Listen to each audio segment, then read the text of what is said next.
what's up, Roxstars? It's Rox, and I'm coming to you today with a review for Love and Hip Hop Hollywood, Season 6, Episode 3. So let's get to it, shall we? Alright, you guys, so I'm in better spirits because I finally talked to somebody at Joe's financial aid office at his school. It was not his advisor, of course. She can't be bothered to call me back, but there's been a gentleman there that has helped me out tremendously. And it was fairly simple. I just needed to talk to somebody. I had like 2 simple questions. And anyway, you guys, also thank you to many of you guys who have reached out who do work in financial aid at another school. You know, at other schools who have offered to help. It looks like I'm going to get it resolved soon. So thank you all for that. Now, the show. Let's start with Yo-Yo. So this Nipsey Hussle tribute that they've decided to do on the show. Now, I don't doubt the sincerity of anybody. I'm sure everybody meant what they said in the show. It just feels oddly placed. Like, I can't really put my finger on why it doesn't feel, I'm not going to say the word is genuine, but it doesn't feel, it just feels out of place to me, which is, you know, crazy because the show is based in Los Angeles and we all know that, you know, Nipsey Hussle's store and everything that he did was in LA.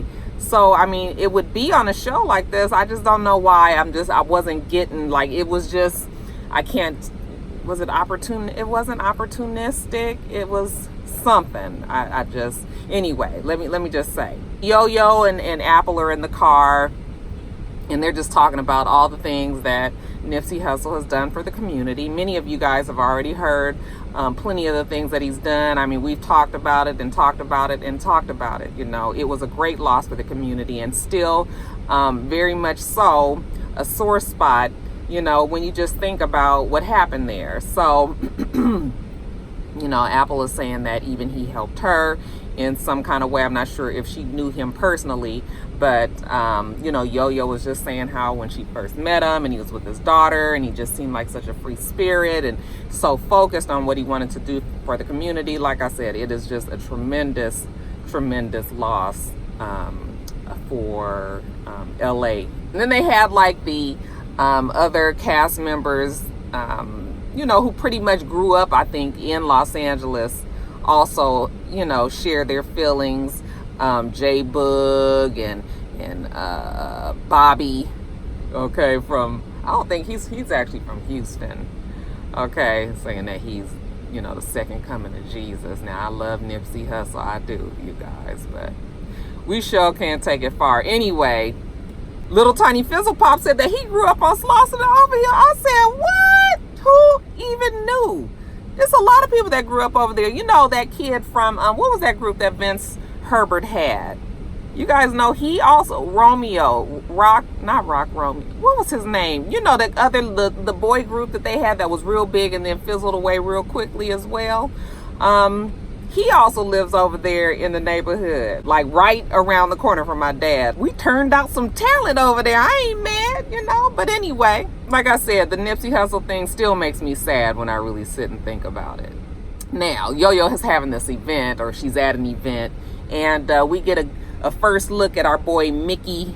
What's his name? Mickey Munday. This is a white rapper, full on, long, you know, curly hair. He's performing and he doesn't sound bad. Yo-Yo has Corrupt and Yo Gotti there because, you know, if they co-sign, then it's good. So, you know, Corrupt looking like Uncle Hiram.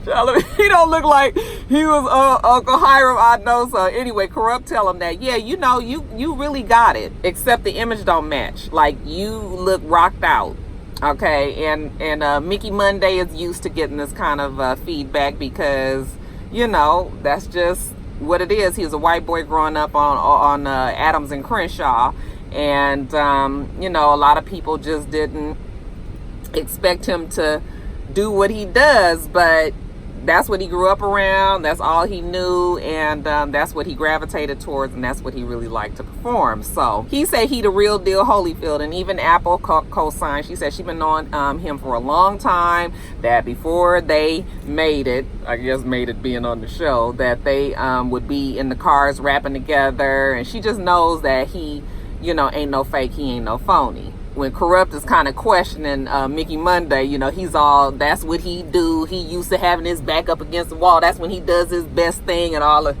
you know, Corrupt was like, we gonna talk later. Okay, get your ass on off the show. We gonna see what Mickey Munday got. But as far as Apple being there with Yo-Yo, Yo-Yo was like, well, what's the deal with you and Summer Bunny? Well, Apple's whole thing is it'd be bitches on the whole stroll, you know, out there trying to make sure that they feed their kids, okay? She got respect for them. She ain't got respect for bitches on the whole stroll who's just doing it for clout.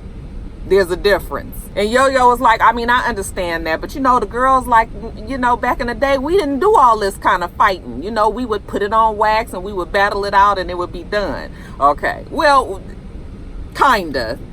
I can remember some fights back in the day as well. However, for the most part, the girls back in my day, they a whole lot different, a whole lot less confrontational back then than they are today. I don't know exactly what it is with these new generations, but I think that this generation is past putting it on wax. That's what I'm gonna say. So Yo-Yo's trying to tell her to stop popping off on everybody, but that's all Apple knows. Summer Bunny need to slow down. She need to watch that mouth. Put your pamper back on because I can smell the breast milk on your lips.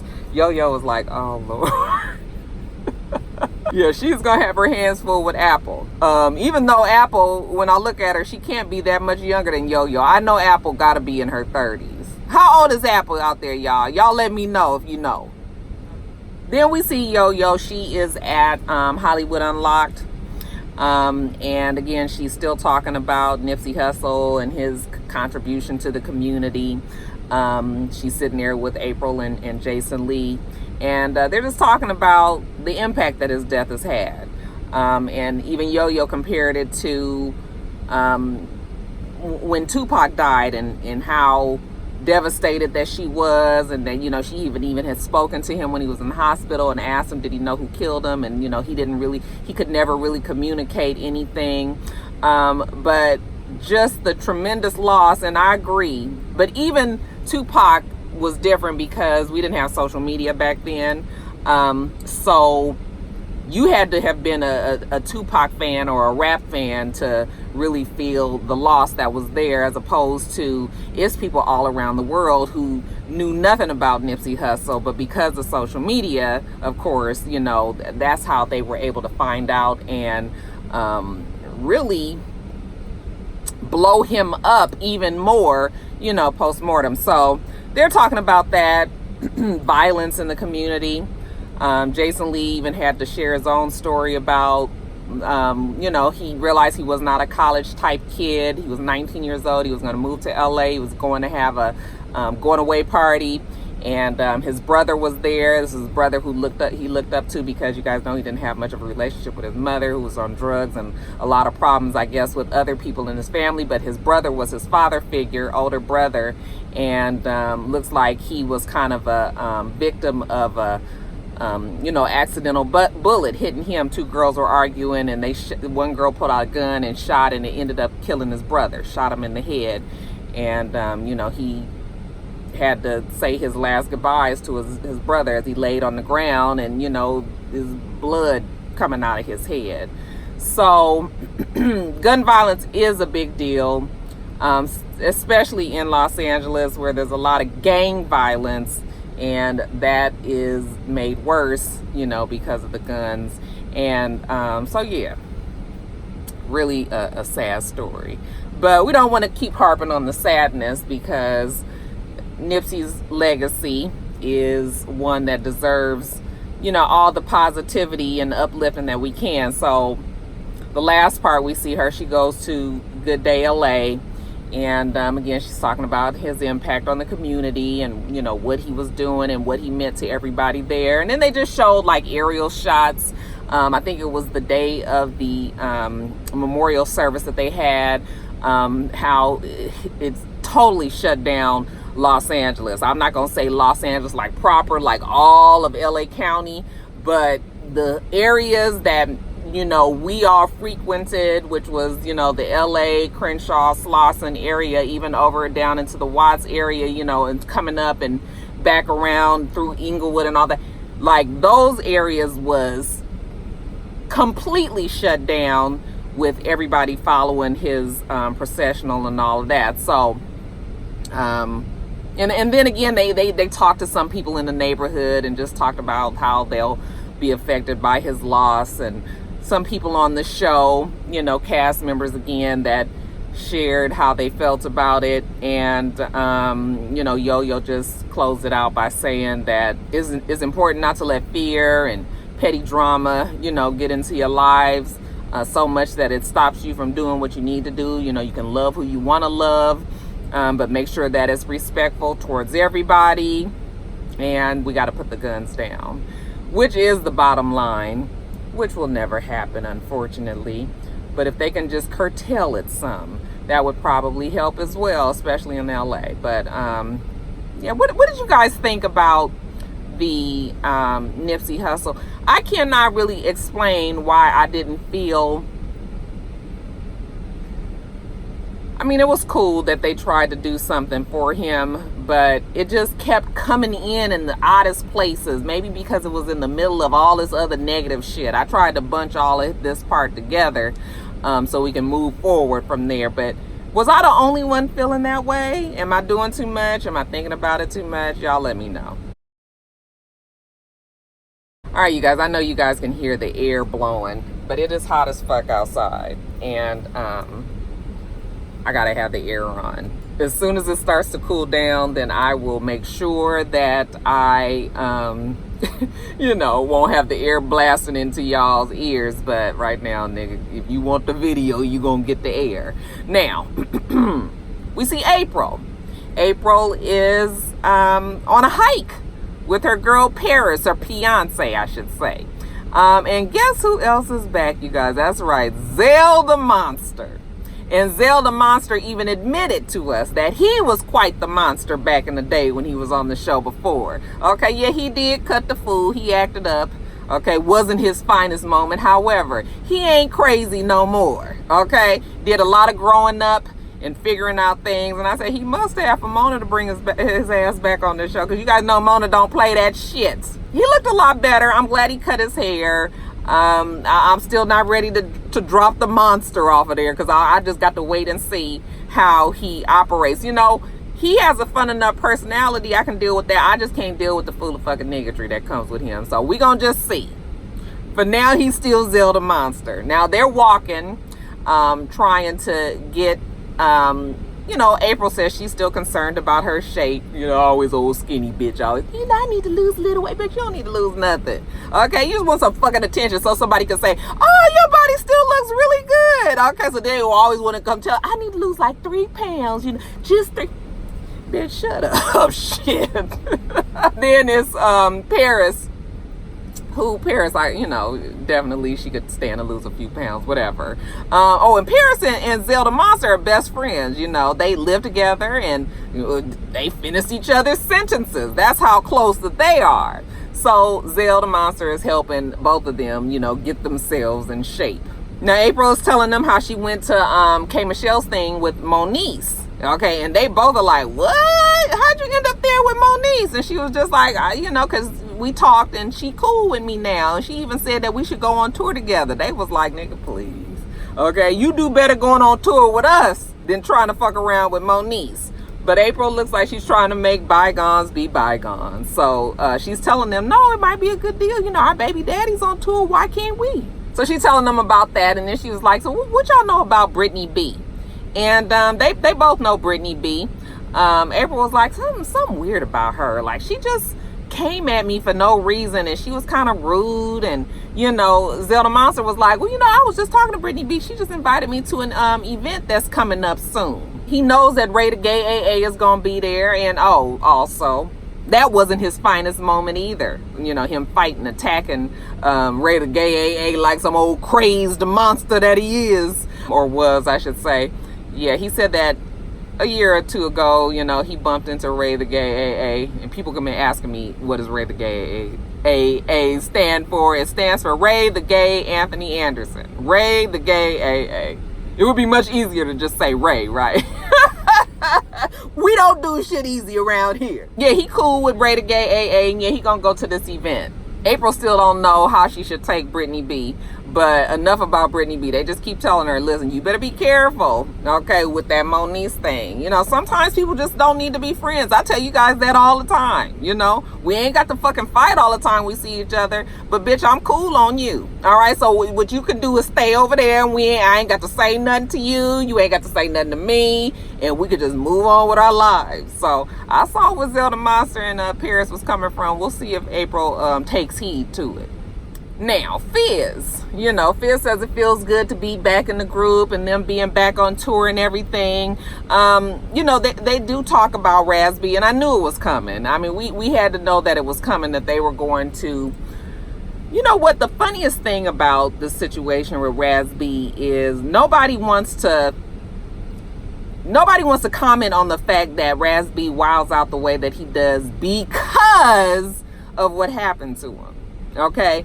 It's always just he's unpredictable and he does what he wants and he spazzes out and he does this and he does that. Okay. You know, they talked about him saying that he was quitting the tour, but nobody wants to say the part about Chris Stokes being there. And Chris Stokes is the person that Raz B said that, you know, raped him, molested him, whatever you want to call it. Okay. All of the above.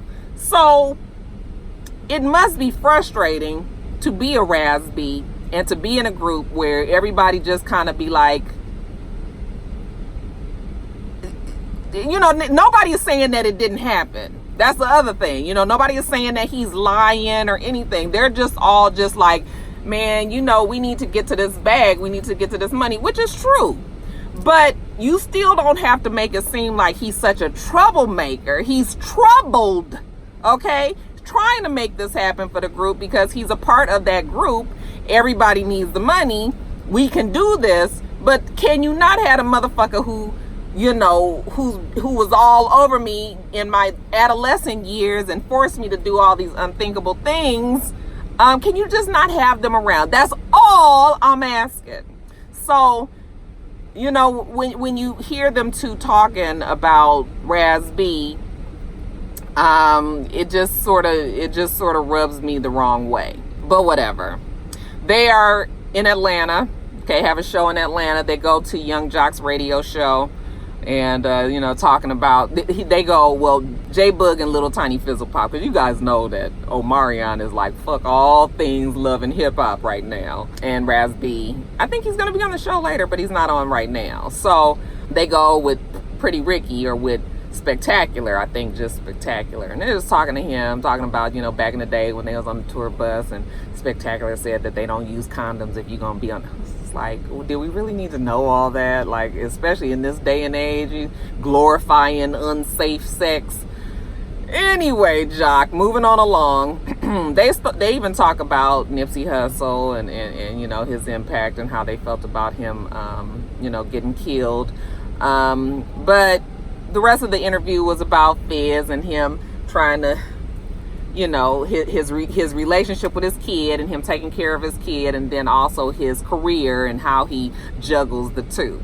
Okay, because he's such a special daddy. As far as the group is concerned, though, everything that happens, they gonna, you know, handle it off stage. So, you know, the shit that they say Raz B been doing and all that, you know, as long as they can get to this money on stage and whatever problems that they having, they'll handle it off stage. But you talking about it on a radio show. Okay, I guess that's off stage.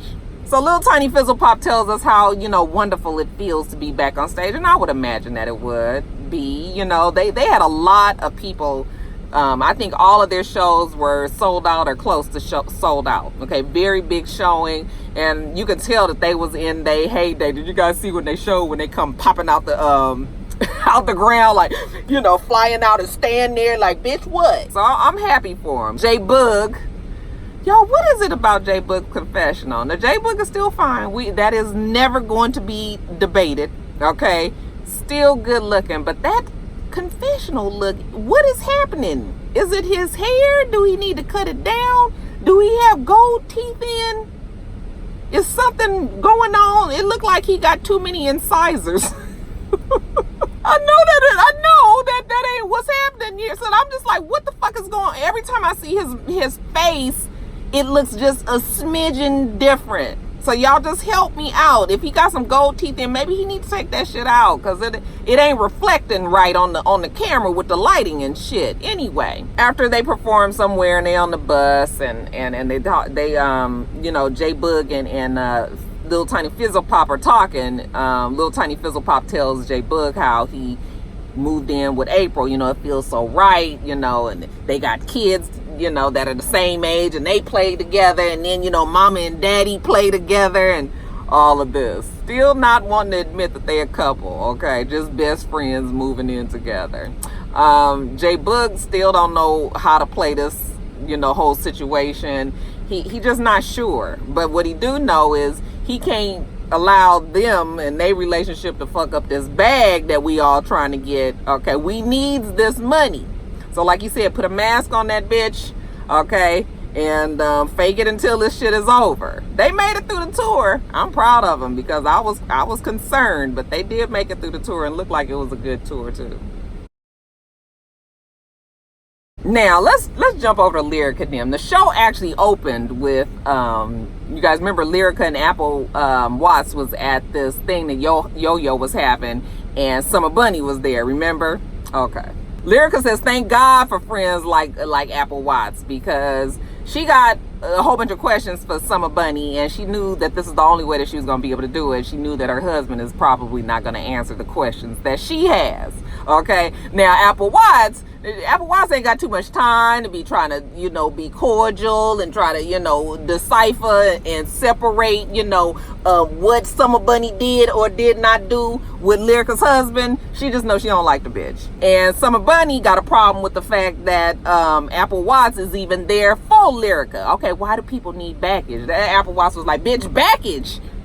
I am the baggage. Why are you the one that was fucking her husband? Okay, don't talk to her. Don't talk to her. I said, bitch, you better not talk to her. But Summer Bunny, you know, all the way over there on the other side of the room, oh, she got a whole lot to say. She going off on Lyrica like, what do you want? What do you want? They're like, what do I want? Bitch, you the one that fucked her husband. Okay, Princess was like, she act like Lyrica slept with her man. Okay, maybe Diamonds and Pearls is her man. Okay, shit. He seemed to be for everybody. Princess gets so heated that she act like she gonna walk over there. You know, the crazy 88s come over there and grab her real fast. They ain't gonna let all this go down. But you know, it's a whole bunch of yelling back and forth and confusion and fuck you bitches. You know, Apple Watts going off on her over there. Ray J was like, this is really getting out of hand. Like, it's getting crazy. And Yo-Yo is disappointed. I said, girl, I don't know why you're disappointed. You're gonna have plenty disappointing moments on this show. Okay, so we can keep track of them. This is disappointment number 1, ding. And we're gonna see how many more times that she's disappointed with the girls that she deals with on the show. Now, Yo-Yo says she don't want the girls in the industry to be fighting. This is exactly what she didn't want. But I'm thinking to myself like, Yo-Yo, you cannot have a bitch who say that she fucked somebody else's husband there, and you don't think that there's gonna be a little bit of stress there. Okay, folks want some answers at least. Okay, and it can go anywhere from there. So, you know, let's be a little realistic on the heat that's gonna come from some shit, you know, when you got dynamics mixed up like this. So anyway, the crazy 88s, they drag Summer Bunny out, you know, and she be so hard and yelling and shit, and then all of a sudden she want to get to crying. I said, what the fuck is wrong with Summer Bunny? I'm gonna need her to get her emotions in check. Okay, whatever you need to do to take or whatever, for you to not be crying every fucking time you get into some confrontation, that's what I'm gonna need you to do. When she get outside, you know, she telling Yo-Yo how she just, you know, it ain't fair that bitches be double teaming her and everything. We coming with backup if we have to. Okay? Bitch, you was big and bad when you laid down with her husband, so you ought to expect this. You all in the same city. So she all like, you know, it ain't fair and all this. And Yo-Yo was like, you know, that ain't what I wanted. So maybe I can, if I can get her to sit down to have a one-on-one, would you do it? And Summer Bunny says yes. Okay. That Summer Bunny looked just like Black China. It's strange that people want to look just like another celebrity. Isn't that weird to y'all? Okay. Just odd. So I guess Yo-Yo go in there and tell Lyrica, you know, come on out here and talk to the steamrolled Black China. Just you guys, just a one-on-one. So Lyrica says, okay, if the bitch seemed like she got some sense now, if she want to talk, then come on, let's talk. Okay, talk, bitch. So she sit down next to Summer Bunny, and you know, Summer Bunny looking at her out the side of her eye, and Lyrica looking at her out the side of her eye.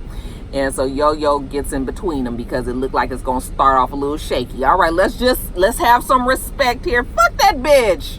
I'm not respecting her ass. Okay, let me just ask a question. I didn't understand the question that Lyrica was asking, because you should have just came right out right then and said, did you fuck my husband? Instead, she going on and on about some fucking FaceTime. Shit, you saw the video. We know there was a FaceTime video.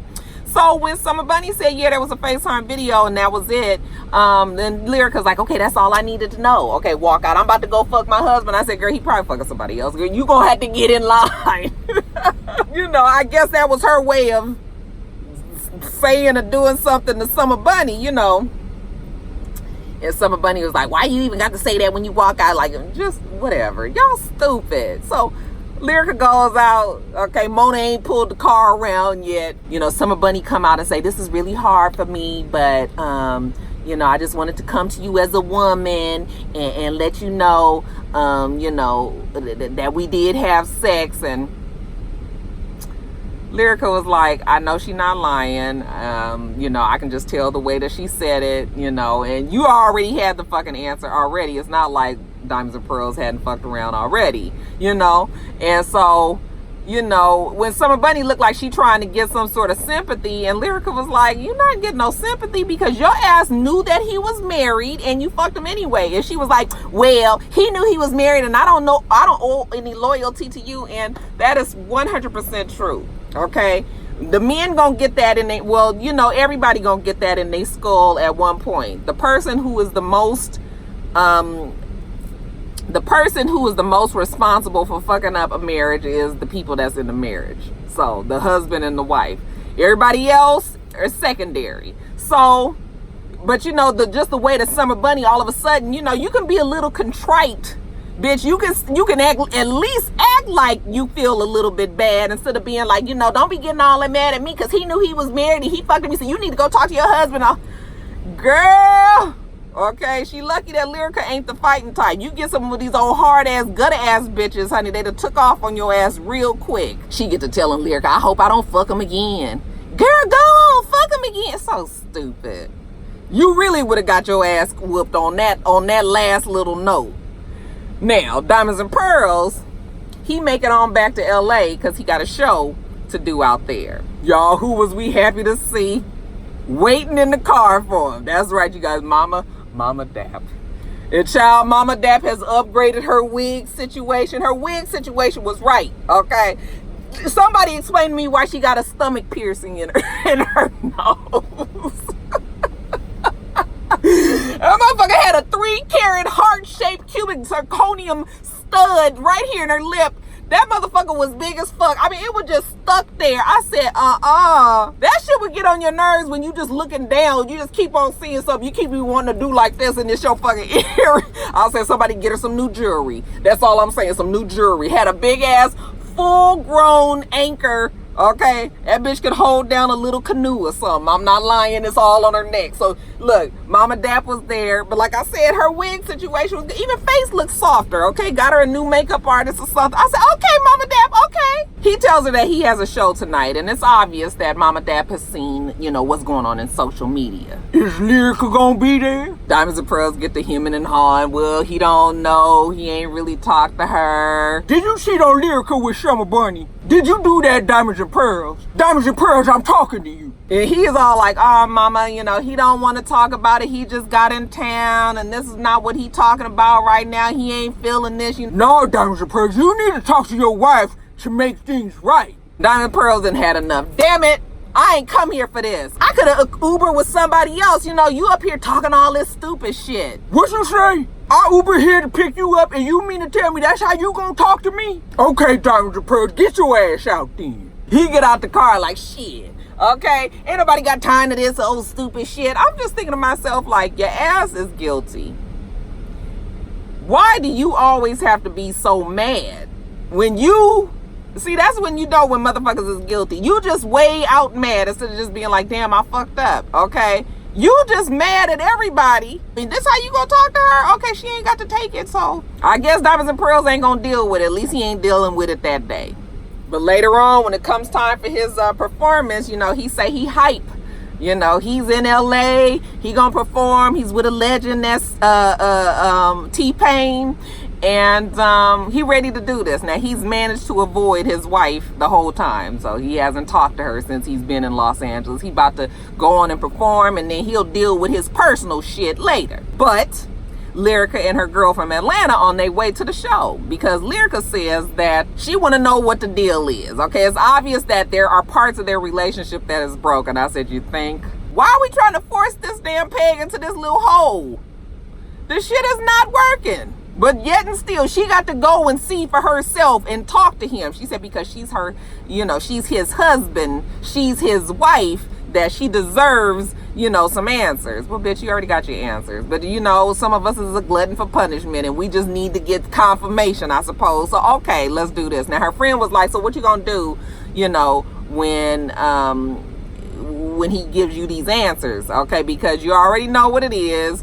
Don't let him manipulate you like he usually does. Okay, stand your ground. And Lyrica's just like, well, you know, if Diamonds and Pearls feel like he want to be single, that's cool. Okay, just let her know. See, that's the problem right there. Why he got to let you know? Okay, he making a decision on whether or not you guys stay together, and the motherfucker out there fucking everybody, you know, including the summer bunny out there. That's part of the problem. Make your own fucking decisions. I know you married, and I know you guys have a baby. And it's gonna be hard being a single mama and everything, but it's a difference when you know that he's been cheating repeatedly. Okay, we can get over a nigga trying to fix they shit and not doing it anymore, but you gonna keep on doing it? The fuck, we look like I'm just stupid around here. So, child, I was like, Lyrica, okay, girl, well, hopefully this will be the conversation that you need. It's not, child. They're gonna be together at the end of the season. They're gonna get married again or some bullshit. So anyway, after he get off the stage, he come on back there. She's just like, oh, you ain't got your, you know, no hoes here, you know, no scallywags, no thoughts. And he was just like, what's this? Okay, why you and your girl here? They want answers. They want answers. Okay, I'm like, girlfriend, if you don't sit down over there and be quiet, but honey, she just up in his sauce about the same that Lyrica is. He was like, well, damn, y'all tag teaming me, maybe. Why can't she bring her girl? Because Diamonds and Pearls got all his boys, all his yes men around him. They let him fuck around and do all kind of things. And they know that he married. Okay, they don't respect her. So what the fuck? She bring her friend if she want to. Okay, she was like, skirt, skirt. I don't deal with you guys. I said, who says these things? Are we grown? And do you say skirt, skirt to somebody as a grown woman to some grown? This is so corny, so corny. So she telling them that they need to get out the room, and then she tell her girl, you know, you going and get out the room too. Let me just talk to Diamonds and Pearls by myself, okay? Because he like, damn, can a nigga get a little, you know, can a nigga get a little breathing space? My notes, you guys, is getting blown up in the vortex of the wind that's coming in here. It's nice and cool in here right now. When the girl leave, bottom line, did you fuck her or not? And he says, yeah, okay, but he tired of taking the fall for their whole failed relationship. Not only was he fucking around, but Lyrica was fucking around too, okay? He just didn't want it to get put out there because she was pregnant and she was high risk, and, you know, it just wasn't going to be a good look for them at the time. So he just made it seem like he was the one that was doing everything when Lyrica was fucking around as well. And Lyrica was just like, listen, we worked on it, okay? I done sat up here, I had to prove to you about all of that shit, you know, what was going on, because he was like, I didn't know whose baby it was. I said, you did know whose baby it was, but maybe he say he didn't, okay? Did you think it was Safari's? He was just like, so he was cheating because he just didn't know. And she was like, well, anybody would have cheated on you the way that you was treating me. You know, you don't make me feel special, you don't do anything for me anymore. You know, she starts crying. She tells him that, you know, if this is the way it's gonna be, then she don't think that she can be with him. And he was like, so that's how you feeling? That's how I'm feeling. Listen, you gonna go through things in your marriage, but you shouldn't have to deal with a motherfucker constantly cheating over and I mean, you guys just got married. And if you have had more problems with infidelity than happy times in your marriage, then maybe it's time to rethink this whole marriage thing. That's all I'm saying. All right, you guys, so that's it. Let me get off of here, run in the bank, go get me something to drink, and take it on back to work. You guys, make sure that you rate, comment, and subscribe to the channel. Oh, also, before I get on that, I'm thinking about doing a premiere video for Top of the Blogs this week. It's just going to depend on if the subjects are good and if it's anything that we could really have a good conversation about. I never announced the premiere last time because last minute I decided to do it. But this time I'm letting you guys know ahead of time so that, you know, people can know about it. It will be on Thursday or possibly Friday, but definitely it would be Top of the Blogs if I did decide to do it. So just letting you guys know. Okay, put that on your calendar, tentatively Thursday, 2 o'clock-ish. But we'll see, because child, still editing with this is still touch and go. Probably Friday, now that I think about it. I'm gonna need all of Thursday to probably get through the editing. But that's still, we just still got to wait and see what it's gonna be. But yeah, let me get off of here, you guys. I hope that you have a wonderful, wonderful rest of your day, and I plan on doing the same. Till next time, Roxstars. Bye.